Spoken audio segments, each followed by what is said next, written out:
first episode of the new series, Discovering Video Games. In this first part, thanks to Assassin's Creed Origins, we will discover the history surrounding the majestic pyramids of Egypt through small detailed insights in a walk that would probably be prohibitive today.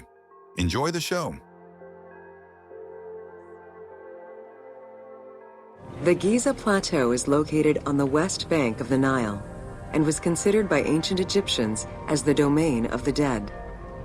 The pyramidal complexes found there were built over the span of 3 generations, during the reign of Khufu, Khafre, and Menkaure. The Giza area, now famous for its 3 pyramids, is part of a wider grouping of funerary complexes. Rulers from this period generally elected to be buried in the area. The focal point of the entire region was the city of Memphis, chosen as the capital of Egypt at the beginning of the Old Kingdom. The placement of the Giza monuments, and particularly that of the pyramids, followed a practical yet strict alignment. First, they focused on cardinal points, and then they accounted for the natural geology of the plateau. The origin of the word pyramid is controversial. Most believe that it originates with the Greek word pyramis, which referred to a bread of conical shape. Life and death in ancient Egypt were modeled on the cycle of the sun. The perfect shape of the smooth-faced pyramid became associated with the metaphor of the pharaoh transformed into one of the sun's rays in death. Pyramids represented the Benben, the primordial mound of the Heliopolitan creation myth. These stories permeated every aspect of Egyptian life to a greater or lesser extent. During the pre-dynastic period, the development of funerary practices was different depending on whether one was located in Lower Egypt or Upper Egypt. Well before the pyramid, there was the burial pits. It is on the site of Merimde Beni Salame in Lower Egypt that we find the oldest funerary site, dating back to 5000 BCE. Study of the tombs revealed that the bodies of the deceased were deposited in a shallow grave, in a fetal position.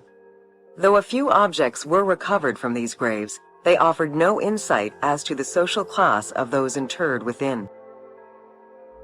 In Upper Egypt, pre-dynastic practices are easier to study, but reveal more complex funerary rites. They are divided into 2 cultural phases, Badarian and Nagada. The Badarian phase ranged from 4400 BCE to 3800 BCE. Small necropolises were discovered on the outskirts of villages, revealing the emergence of a funerary cult. The bodies of the deceased were lowered into an oval grave and covered with goat or gazelle skins. Items needed in everyday life were added alongside the body. During the 3 Nagada periods ranging from 4000 BCE to 3510 BCE, funerary practices evolved in complexity. The shape of tombs changed from oval to rectangular, mimicking the homes of the living.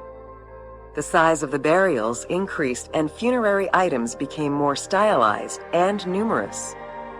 Tombs gained complexity, with masonry, wooden veneers, or raw bricks added to strengthen the structures.